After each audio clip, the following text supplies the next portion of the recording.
In color, this is the CBS Evening News with Walter Cronkite.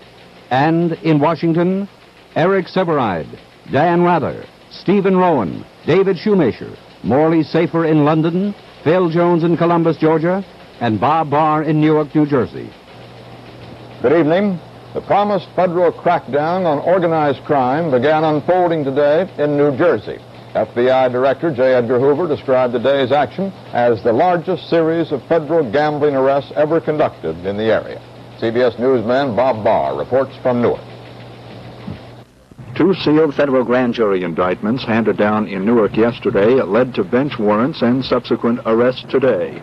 In all, 55 persons are charged, most with an interstate numbers racket, a few with loan sharking, making high-interest loans, then backing up collection with force. Of those charged, the most important is Sam DeCavalcante, the reputed head of a prominent New Jersey mafia family and well known to the FBI, who've tapped his phones for years. But most of those involved in what's said to be a $20 million a year operation are unknowns, the runners and middlemen that are said to populate the fertile New Jersey underground. The indictment mentioned that several law enforcement officials are also involved, but their names were not mentioned. CBS News correspondent David Shoemaker in Washington asked Assistant Attorney General Will Wilson about it. It's almost a textbook example of the way organized crime can subvert a city, and it's the cleanest example I've seen of the pervasive influence of organized crime on a city.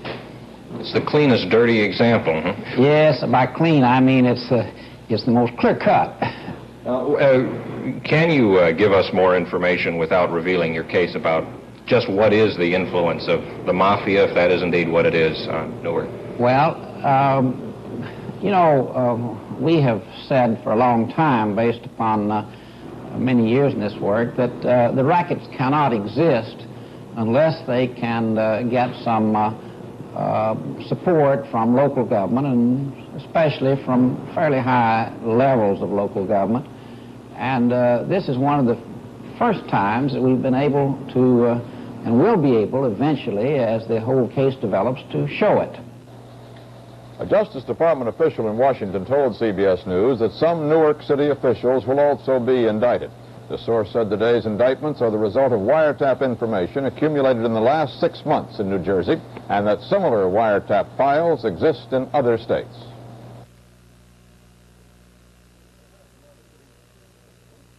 We at American Motors believe in fair play. Here's a chart that shows you just how much room you get in our Rebel wagon. Take this tape measure to any showroom in town and see what you get from any other wagon. Okay. Hi, may I help you? Could you hold this, please? Yeah. Well, I'm sure we have exactly what you want. Not unless you have 39.8 inches of headroom.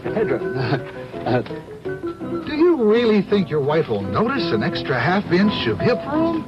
You haven't seen my wife. Well, just what did you have in mind? 91.1 cubic feet. And I don't think you're going to make it. An inch here, an inch there. In the final analysis, it doesn't really matter. Did you add that right?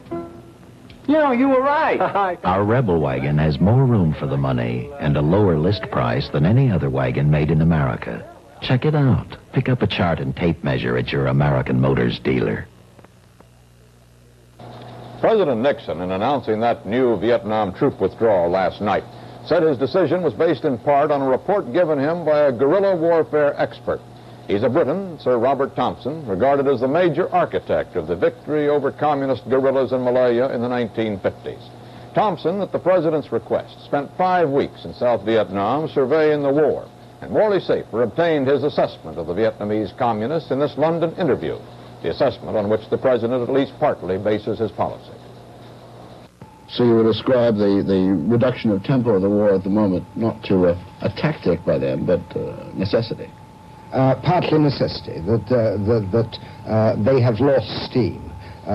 Because, after all, the tactics they used during the Tet Offensive and the offensives that followed were suicidal to junior leadership, platoon commanders, company commanders, and so on. And this is an area that it's very difficult for them to replace. There is no doubt their recruits coming in now have had much less training than those in the past, and I've even heard that some of them are 16-year-olds. I still think that the North's intentions are the same as they were, but I think their capacity has gone down, their capability. Certainly, we haven't really understood just how hurt they were by the battles from the Tet Offensive onwards.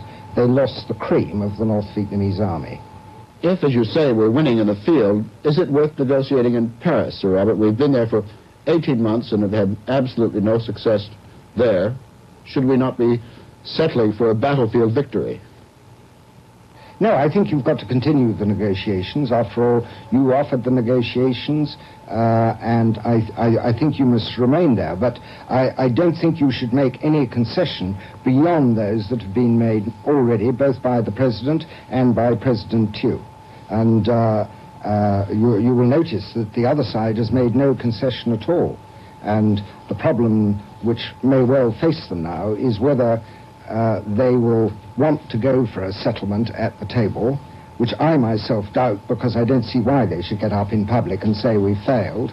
I think they're more likely myself to fade away, but I still think you have to carry on the negotiations.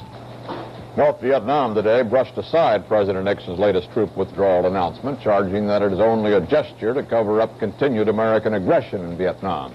In South Vietnam's President Thieu, commenting on Mr. Nixon's announcement, said it's in keeping with his government's policy of gradually taking over the major burden of the fighting. In Australia today, a South Vietnamese cabinet minister said the United States made a mistake in committing large numbers of troops to the Vietnam War. The official, Van Quang Dan, said in a speech in Canberra that American involvement from the beginning should have concentrated on strengthening South Vietnam's military forces. He said that until the enemy's big 1968 Tet Offensive, the South Vietnamese had to fight the communists with World War II equipment. Because of the new U.S. troop withdrawals, Defense Secretary Laird said today that next year's draft calls will be lowered. He said the military will need about 10% fewer, that's 25,000 less, than the 250,000 men anticipated. Laird also commented on other aspects of the war, and Stephen Rowan reports. Defense Secretary Laird is known to be among the most ardent advocates of American withdrawal from Vietnam, and while he won't take issue publicly with those who argue for a go-slow pull-out pace, he did make the point today that Vietnamization, as he calls it, will continue, even if the South Vietnamese are not fully prepared to take over the fighting. Now, it's true that in the major encounters that we have had recently in Vietnam, the forces of the South Vietnamese have been extremely successful. But I do not want anyone to assume that those forces will never suffer a defeat in any battle, because in a war such as this, there will be times when they will suffer some setbacks. Infiltration from North Vietnam, up again to perhaps 5,000 or 10,000 a month, but still below last year, appears not to worry Laird, and he stuck with his recent congressional testimony that the communists cannot now mount a major offensive. It is true that there has been an increase in infiltration within the last few weeks. However, I want to make it very clear that the infiltration is substantially below the infiltration of 1968 when you consider the infiltration of 1969. And I do not believe that they have that capability in country, in being at this time, to launch such a major offensive. The Defense Secretary was pressed for figures to support his optimistic views, and with the appearance of a man reaching out into thin air, he said the communists now have at least 40,000 fewer troops in South Vietnam than a year ago. That answer caused great consternation among his Vietnam experts, since a year ago, communist troop strength happened to be at an extremely low level, with many North Vietnamese units back in the sanctuary of neighboring countries. Stephen Rowan, CBS News, Washington. Secretary Laird also announced that he will go to South Vietnam in February for a first-hand check on the war. Hugh Scott, the Senate Republican leader, says that President Nixon welcomes that Senate action last night, barring the use of U.S. combat troops in Laos or Thailand. Scott said that the president told him that the move, in Scott's words, was definitely in line with administration policy of avoiding future Vietnams. The Senate ban was written into the defense appropriations bill, and there's still doubt that it will be retained in the compromise bill that has to be drafted by a Senate-House conference committee. The Soviet Union has announced a new defense budget that totals about $20 billion at the official exchange rate. That represents an increase of about only 1% over this year, and the Soviets said the outlay reflects their so-called policy for peace. The Western authorities take the view that the Kremlin does not disclose all of its military spending in the published figures. The current U.S. defense budget is $69 billion. The United States, along with Britain and France, urged Russia today to open four-power talks on Berlin, concentrating on access to the divided city. There was no immediate comment from Moscow. The State Department says that the United States has begun removing equipment from Wheelus Air Force Base in Libya. However, most of the 4,500 Americans stationed there have not been transferred out as yet. The new leftist military regime in Libya, which ousted the monarchy 2 months ago, asked Washington to liquidate the base as soon as possible. Nigeria today rejected a bid by Biafra to open talks aimed at settling their civil war. A Biafran delegation arrived in Ethiopia to begin negotiations, but the Nigerians said they're not going to take part until they have assurances that Biafra is willing to return to a united Nigerian state. And the Panamanian general who was ousted yesterday is back in power. Omar Torrijos returned to the country from a Mexican vacation, took control of the armed forces, and arrested the colonels who led the coup. Apparently, his forces encountered only scattered resistance.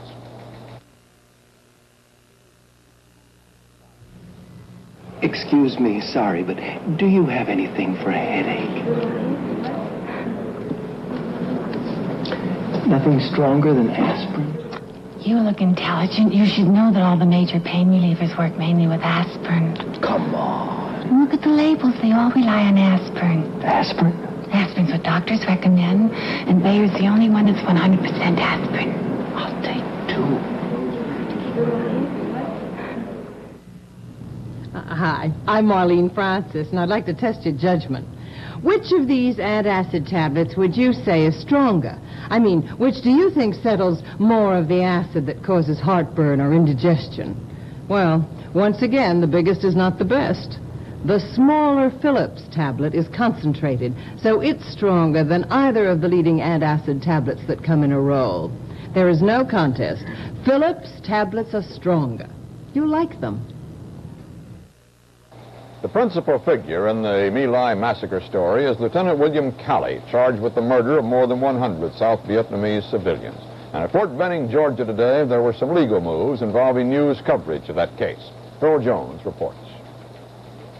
Lieutenant Calley, his defense attorneys, and U.S. government lawyers were called into session this afternoon in a new attempt to halt pretrial news of the My Lai controversy. The military judge, Lieutenant Colonel Reed Kennedy, who had previously been reluctant to criticize the news media, today lost his patience. This is not to be a trial by the press, Kennedy said, and he ordered the Attorney General to step in immediately to determine whether 5 news organizations and 3 My Lai witnesses had violated his orders not to talk. The organizations cited Time and Life magazines, the Associated Press, the Houston Chronicle, and NBC News. After the hearing, Lieutenant Calley's civilian attorney leveled criticism beyond the news media. Do you think the press reports from witnesses is any more prejudicial than comments that have been directed about this case by General Westmoreland, Menlo Rivers, the President, and others? Well, I would say this, a combination of both. When you get in the military system, you understand that the Secretary of the Army, the Secretary of the Defense, and the President of the United States are part of the judicial system. And you don't have your judges making comments about people in the judicial system, and yet these men who are in the military justice system have judicial functions, and I just don't think that they ought to get into that field. Calley's superior in Vietnam, Captain Ernest Medina, has recently granted a series of news interviews, and he was reprimanded by Judge Kennedy today and told not to discuss the case publicly again. A campaign on Calley's behalf is being organized by an American Legion post in Columbus, Georgia, and is hoping for a national response. Again, Correspondent Jones is the reporter. I've called this meeting today to organize a group, if possible, in support of Lieutenant Kelly. I don't feel that Lieutenant Kelly is guilty, and I think there's more at stake in this thing than just Lieutenant Kelly. I feel that every American GI, past, present, and future's life is at stake. The National American Legion organization has taken no official stand in the case of Lieutenant Kelly. However, those individual Legion members and local posts that are organizing have not been discouraged. And Lieutenant Kelly, who has not personally pleaded for a public support, has been encouraged by the arrival of friends. It was a coincidence when 4 Legion representatives from Florida arrived on the same plane as Lieutenant Kelly's civilian attorney, George Latimer. These Florida Legionnaires had come to tell Kelly about the establishment of a My Lai Defense Fund. Just a few hours after this impromptu airport meeting, more veterans were gathering at the Legion post located just a short distance from Fort Benning, which is Lieutenant Kelly's current assignment. This Columbus, Georgia Legion post was one of the first to speak out for Kelly with this newspaper ad protesting the treatment of Lieutenant Kelly and Captain Medina. First of all, I don't believe it happened, and I won't believe it happened until somebody proves it to me. And I said in the second place, assuming that it happened, we as veterans can understand how it might happen. Having served in World War I in Europe, and also in the Second World War in the South Pacific, 3 years, my own reaction and feeling is that Lieutenant Kelly should be given an award for his heroism. I don't believe Lieutenant Kelly they shouldn't even brought up a court-martial for this lieutenant, because he was only doing his duty. And if he got fired from that village, you better believe that somebody opened fire back on him. If they didn't, they were fools or they were dead. My son died in Vietnam in '65. He left on a Sunday. The 3rd Sunday, he was dead. The Viet Cong usually are always found with marijuana or some type of dope, which makes him a wild soldier. Our men are calm soldiers. Our men are brave soldiers. That's the way they're trained. We don't have bad soldiers. The U.S. Army has always been known to have honorable men in uniform that went to war. They were soon weeded out, if not honorable. I think this lieutenant had shown very much honor prior to this, and I'm sure that he didn't change in one day. This initial reaction comes from veterans, men from World Wars I, II, and Korea, and it is perhaps because of this first-hand combat experience that the organizers here in Columbus, Georgia, hope that their efforts in Lieutenant Kelly's behalf will go nationwide. They, too, would like to hear from President Nixon's silent majority. Phil Jones, CBS News, Columbus, Georgia. A retired Army captain who lost both legs and his right arm in a grenade explosion told a Senate subcommittee today that battlefield medical advances for saving lives are outstripping rehabilitation techniques. 27-year-old Max Cleland of Atlanta said that after he was transferred to a Veterans Administration hospital, it took 6 months to get his own wheelchair, even though there were plenty available. He also said that because of red tape, it was more than a year before he was first fitted for artificial legs. Cleland said the Vietnam veteran suffers from a delayed psychological setback caused by doubts, in his words, that the war may have been a cruel hoax, an American tragedy, a needless conflict. Oklahoma City surgeons who yesterday reimplanted both arms of 12-year-old Texas farm boy Brent Gray today amputated the left arm because of insufficient circulation. Doctors say that the boy is in good spirits and that his right arm continues to look good. The youngster's arms were wrenched off by a feed-grinding machine. Congress left a big loophole in the gun control law, which took effect exactly 1 year ago, and an Associated Press survey indicates that about as many cheap revolvers are as available now as they were then. The new law halted imports of what police call Saturday night specials. That is, inexpensive, small-caliber pistols of the type that the Violence Commission says are used in half the crimes involving guns. However, the law did not stop imports of gun parts, so the parts are being brought in and assembled on American-made frames. Year-end tax selling was one factor blamed for another losing day on Wall Street as the Dow Jones Industrial Average set yet another new low for the year. On volume of 11,900,000 shares, the New York Exchange Index lost 39 cents, and the American Index was off 23 cents.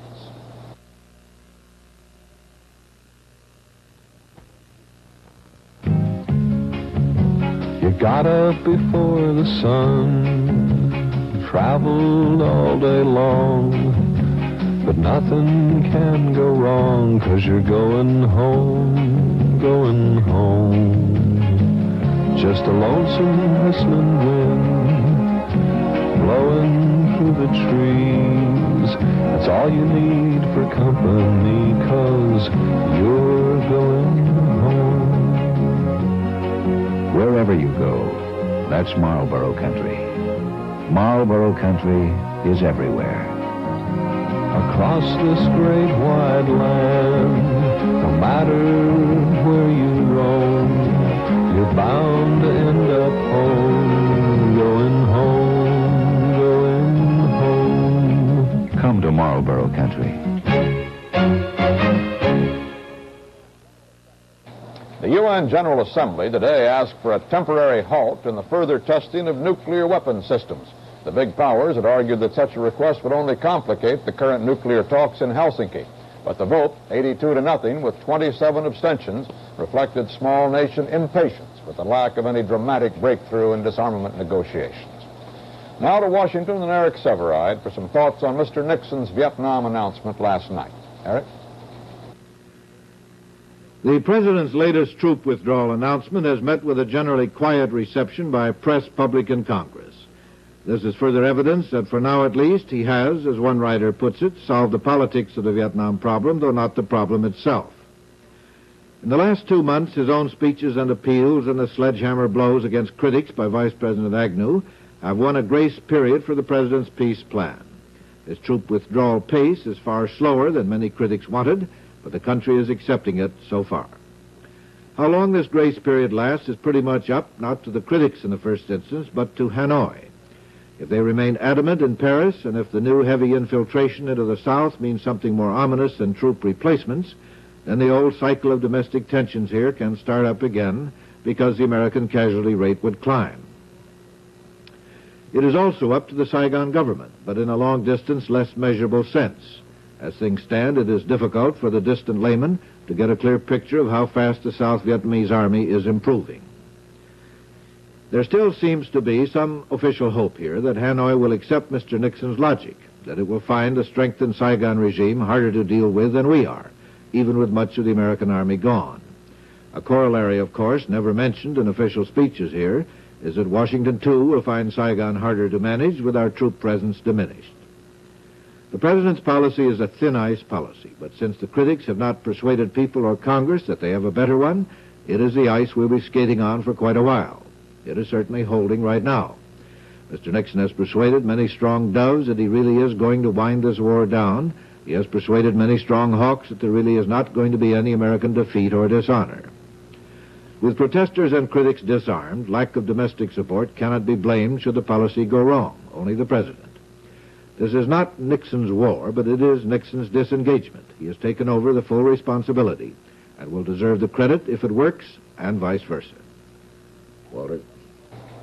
Housing Secretary Romney today announced the tentative choice of 8 cities as locations for the government's tests of mass-produced housing. He said further negotiations will be needed on such matters as local building codes. The plan, called Operation Breakthrough, involves assembly line techniques. Of 236 firms which expressed interest, Romney said that 37 have been chosen for further negotiations on production of the housing. The first night of that announced curfew on whites in Chicago's black neighborhoods has passed without unusual incident. In spite of the blunt and unequivocal wording of the curfew announcement, there was no apparent attempt to enforce it. Today, the Reverend C.T. Vivian, spokesman for a black coalition, said he really meant the announcement as a warning. As he put it, we want whites to be aware of the potential for violence in the ghetto. In Los Angeles today, 21-year-old Susan Denise Atkins pleaded not guilty to charges of participating in the murder of actress Sharon Tate and 6 other persons. She was ordered to stand trial February 9th. 3 other members of a hippie cult accused in the slayings are scheduled to enter their pleas next Monday. Perhaps the ultimate proof that the that the cashless society is upon us came out of San Diego today, where the county jail began accepting credit cards from defendants who are short on cash for bail.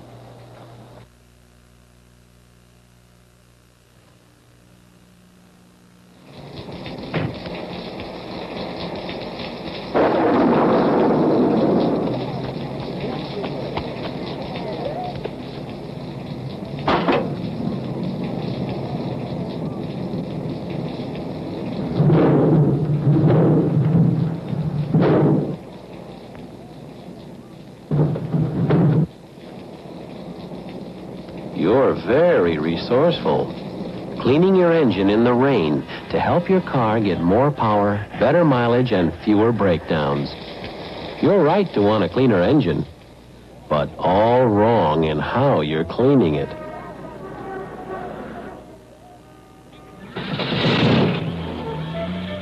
For more power and better mileage, start cleaning the inside of your engine with mobile detergent gasoline. We clean up what most gasolines make dirty. In a ceremony that was called a pageant for peace, President Nixon lighted the national Christmas tree tonight. CBS News White House correspondent Dan Rather reports.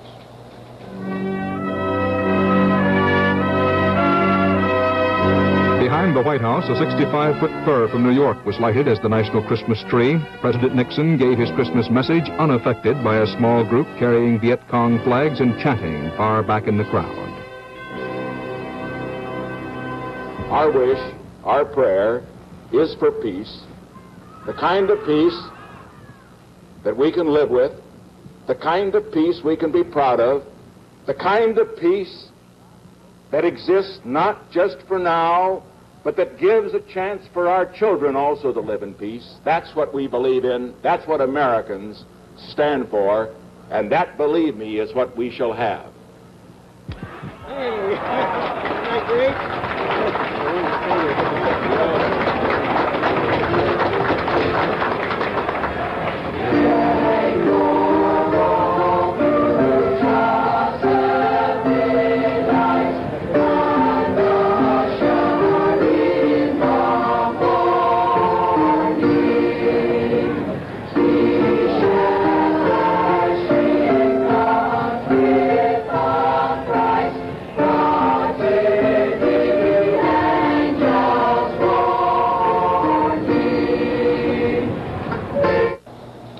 And that's the way it is, Tuesday, December 16th, 1969. This is Walter Cronkite, CBS News. Good night.